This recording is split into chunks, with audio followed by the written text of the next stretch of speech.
하나님 말씀 보겠습니다. 사무엘하 7장 18절.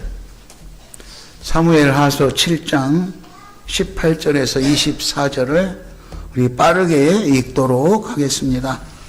다윗 왕이 여호와 앞에 들어가 앉아서 이르되 주 여호와여 나는 누구이오며 내 집은 무엇이기에 나를 여기까지 이르게 하셨나이까. 주 여호와여 주께서 이것을 오히려 또 종의 집에 있을 먼 장래일까지도 말씀하셨나이다. 주 여호와여 이것이 사람의 법이니이다. 주 여호와는 주의 종을 아시오니 다윗이 다시 주께 무슨 말씀을 하오리.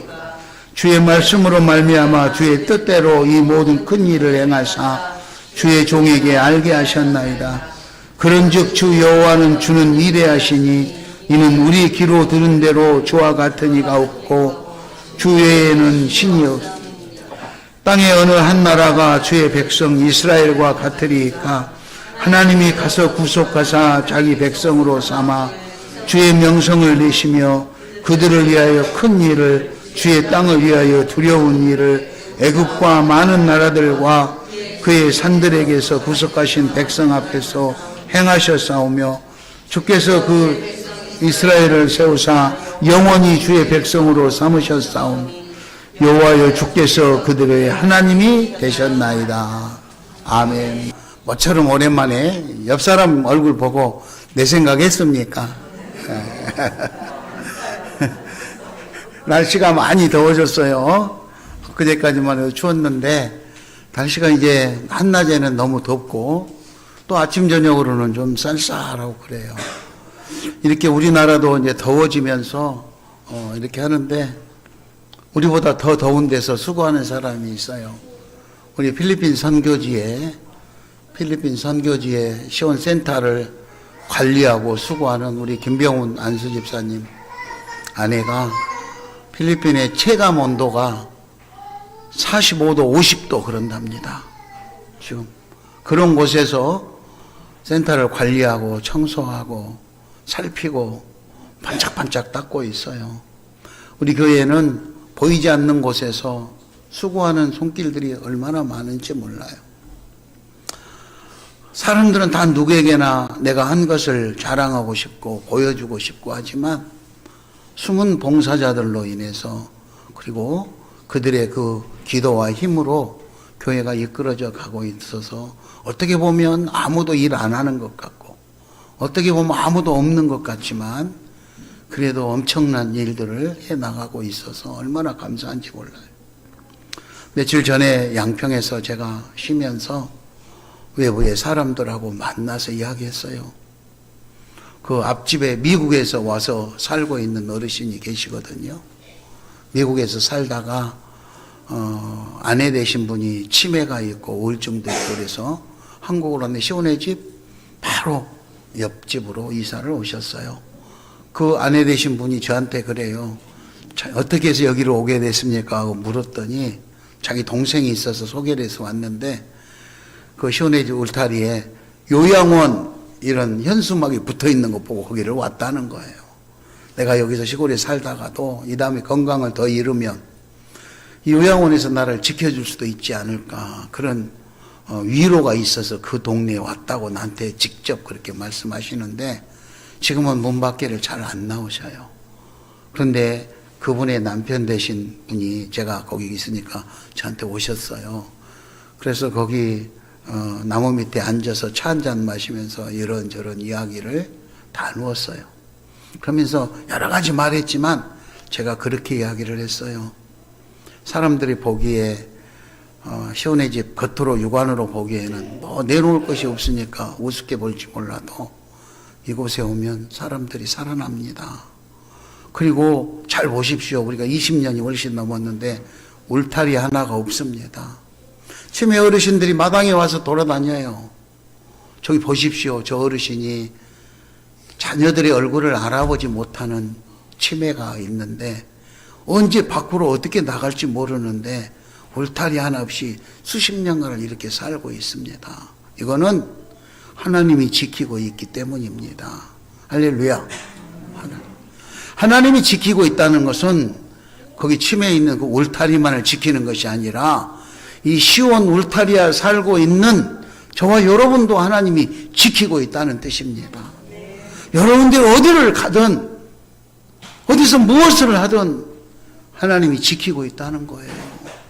눈에 보이지 않는 거지만 시온 울타리 안에서 교회 신앙생활을 하고 요양원에서 보호를 받고 어디 출타를 해도 하나님이 이 울타리 안에서 하나님이 보호하고 있다는 그런 확신을 가지시기 바랍니다.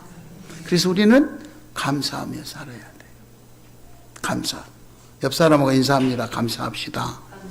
감사합시다. 오늘보다 더 좋은 것들을 바라보면서 오늘의 내 삶을 불평불만할 수 있어요. 그런데 그게 아니고 오늘 지금 내 삶을 감사해야 돼요.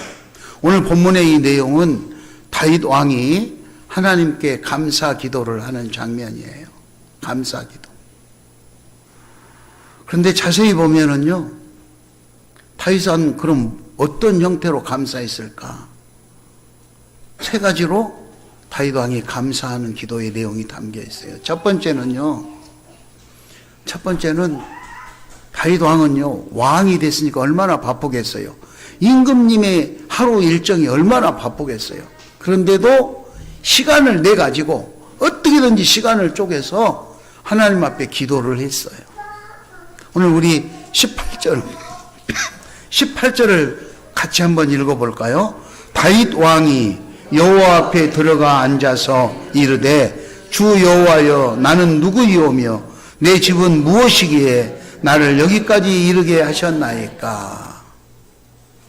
다윗 왕은요, 시골에서 목장의 아들로, 막내 아들로 태어났어요. 목장. 그래서 양을 키우고 소를 키우는 그 목동 그 역할을 하면서 살았어요. 그런데 어느 날 한 나라의 임금님이 된 거 아닙니까? 임금님이 돼서 가만히 생각을 해보니 내가 어떻게 임금님이 됐을까?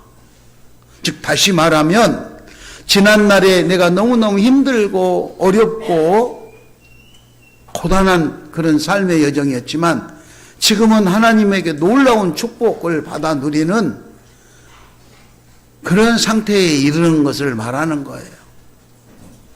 사람은요, 힘들고 어려울 때는 교회에 나와서 울면서 기도하고 금식 기도도 하고 온갖 하나님 앞에 매달리지만 복받아서 형편이 좀 넉넉해지면 믿음 생활, 교회 생활을 소홀히 하는 사람들이 많아요. 그런데 오늘 다윗 왕은 그 목동의 시절을 살다가 임금님이 됐으니까 이제 더 이상 부러울 게 없잖아요.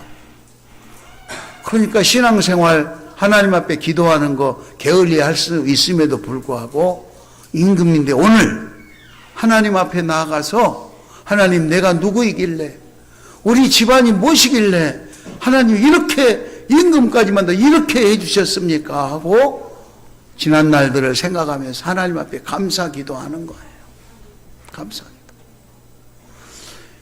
여러분도 오늘 힘들고 어려운 날도 있겠지만 정말로 힘들고 어려운 시절들을 한번 생각해 보세요. 저도 그래요. 제가 시온의 집을 해야 된다는 하나님의 사명이 있었지만 용기가 없어서 시작을 못했어요.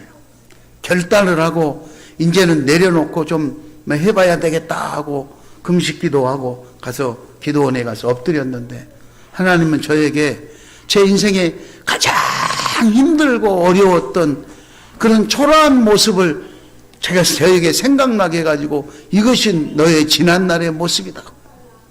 그러면서 저에게 용기를 주셔서 내가 너와 함께 할 때니까 걱정하지 말고 내 일을 행하라는 그런 음성과 환상을 보여주셔서 용기를 가지고 시온의 집을 시작해서 오늘에 이르렀어요. 제 힘으로 한 게 뭐가 있겠어? 다윗 왕은 자기가 임금이 되기까지 자기 힘으로 한 게 뭐가 있겠어? 사울 왕이 자기를 죽이려고 수없이 쫓아다닐 때 살아보려고 도망다니고 몸부림쳤던 자기의 모습 아닙니까? 그럼에도 불구하고 오늘 자기가 임금이 됐어요. 그런데 그 바쁜 시간을 쪼개서 하나님 앞에 엎드려서 기도했다는 거예요. 여러분, 지금의 삶이 바쁘십니까? 그래도 시간을 내서 하나님 앞에 기도 생활 하시기 바랍니다. 기도 생활. 뭐 하나님 앞에 우리가 기도하면 항상 짜릿한 것, 좋은 것, 이런 것만 주실 때, 아이, 하나님이 최고다. 이게 아닙니다. 평범한 일상생활이 가장 소중하다는 것을 알으셔야 돼요.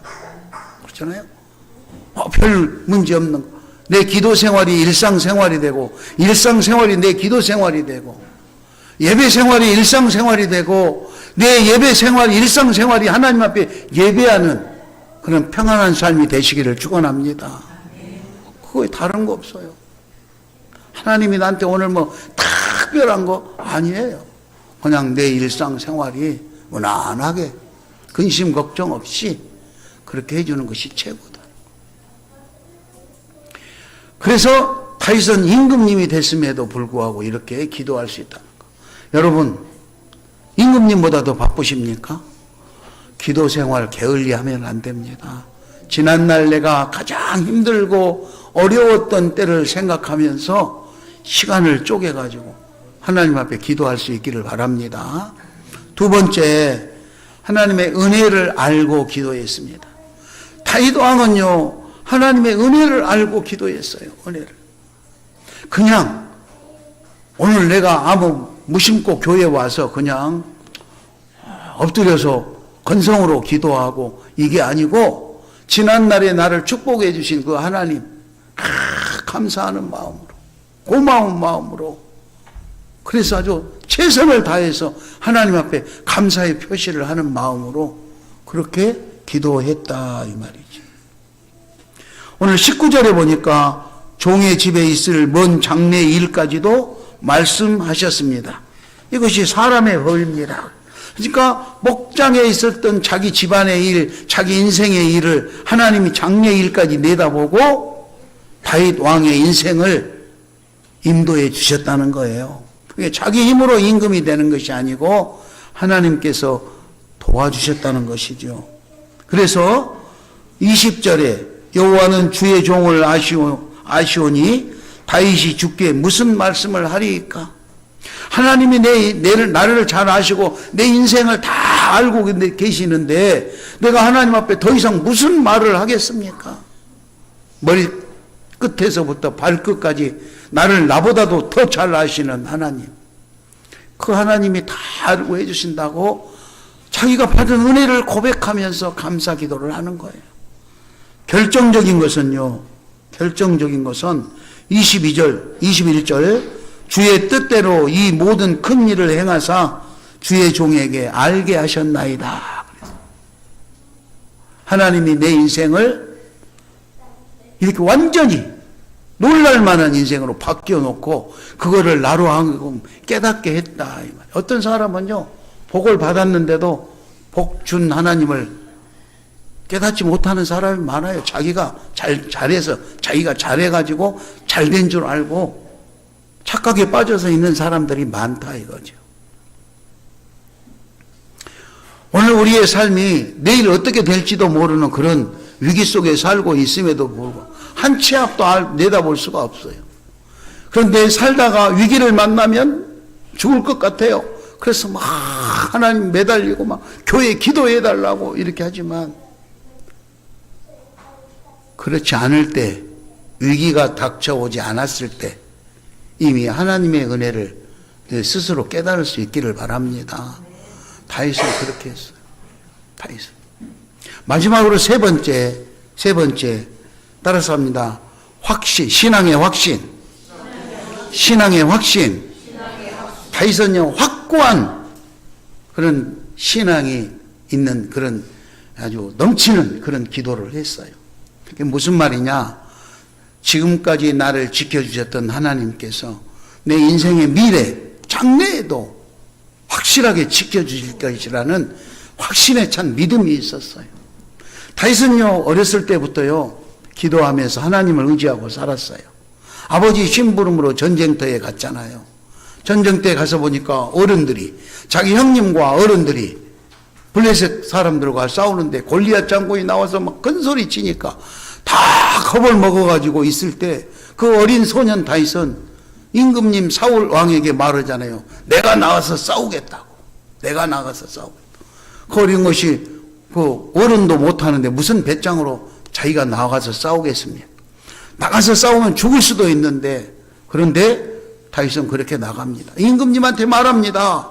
임금님이 네가 어른도 못하는데 네가 어린 내가 뭘 한다고 그러냐고 타박하는 임금님에게 이렇게 말합니다. 임금님, 내가 우리 집에서 아버지가 양을 지키라고 지킬 때 곰이나 사자가 와서 이 양을 물어가면 내가 맨손으로 쫓아가서 잡아가지고 입을 벌려서 이 양을 가져온 사람입니다. 그거는 내 힘이 아니라 하나님이 나와 함께 하기 때문입니다. 하나님은 나와 함께 하시기 때문에 내가 나가면 반드시 나를 도와서 이기게 할 것입니다. 이런 확신을 가진 신앙생활을 했다. 실제로 다윗은 전쟁터에 나가잖아요. 칼과 단창으로 갑옷으로 무장한 골리앗 장군 앞에 나가서 고무줄총 3총 하나 가지고 나가서 너는 칼과 창으로 무장하고 나왔지만 나는 하나님의 군사 하나님의 이름으로 나왔노라고 큰 소리 치면서 실제로 1대1의 싸움에서 당당하게 승리하지 않습니까? 이처럼 다윗은요, 자기가 처해진 환경이 힘들고 어려웠지만 하나님이 나와 함께 한다는 확신을 가진 그런 신앙을 가지고 기도 생활을 했어요. 여러분, 하나님이 우리와 나와 함께 하고 있다는 확신을 가지고 신앙생활을 하시기 바랍니다. 그렇게 기도하시기 바랍니다. 다윗은 정리하면 3가지로 그렇게 오늘 기도했어요. 아무리 바빠도 시간을 내서 귀한 시간을 쪼개가지고 하나님 앞에 기도 생활을 했다.